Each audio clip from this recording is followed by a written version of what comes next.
Welcome everybody, SR tutorial. আজকে imperative সেন্টেন্সের narration চেঞ্জের নিয়ম একবারে জলের মতো সরল দেওয়া হয়েছে বোর্ডে, দেখে নেবে। ইম্পারেটিভ সেন্টেন্স যেটা শুরু হয় ভার্ব দিয়ে শুরু হয়, প্লাস অবজেক্ট প্লাস কমপ্লিমেন্ট থাকে, দেখলেই জানতে যাবে।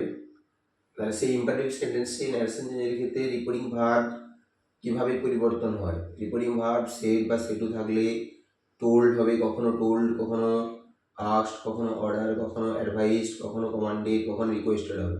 তাহলে কোন পার্সনের এগেনস্টে হবে? যখন বন্ধুর সঙ্গে কথা হবে তখন টোল্ড হবে। আস্কড কোথায় হবে? টিচারের ক্ষেত্রে আস্কড হবে। এবারে টিচারের ক্ষেত্রে আস্কড হলো। এবারে অর্ডার কিসে হবে? অর্ডার কোন কোন ক্ষেত্রে হবে?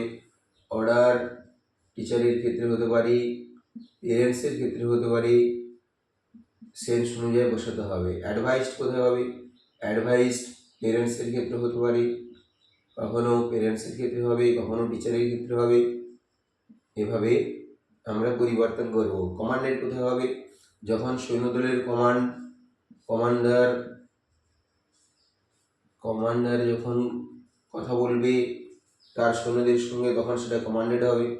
আর যখন সেনের মধ্যে প্লিজ থাকবে তখন সেটা রিকোয়েস্টেড হবে। তাহলে সেটুর পরিবর্তে এতগুলো ইম্পারেটিভ সেন্টেন্সে চেঞ্জ হয়, চলের মতো মুখস্থ থাকবে। এবারে আসছে উদাহরণে,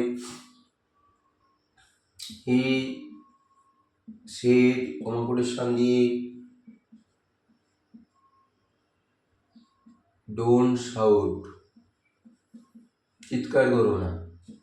তাহলে এটা হচ্ছে সে বললো অর্ডার, তাহলে হি সেড থেকে বা সেটু থেকে অর্ডার, ডু নট থাকলে নট টু শাউট, বিশেষ করে মনে রাখতে হবে। তাহলে ডু নট থাকলে যদি সেন্টেন্সের মধ্যে ডু নট থাকে তখন কিন্তু আগে নট পরে টু বসবে।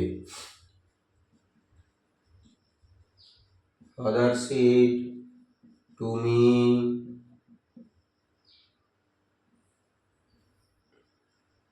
লার্ন অ্যাটেন্টিভলি, তাহলে উত্তরে আসবে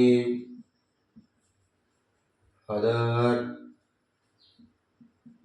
অ্যাডভাইসড মি, কনভার্সন তুলে দিয়ে শুধু টু বসবো, টু লার্ন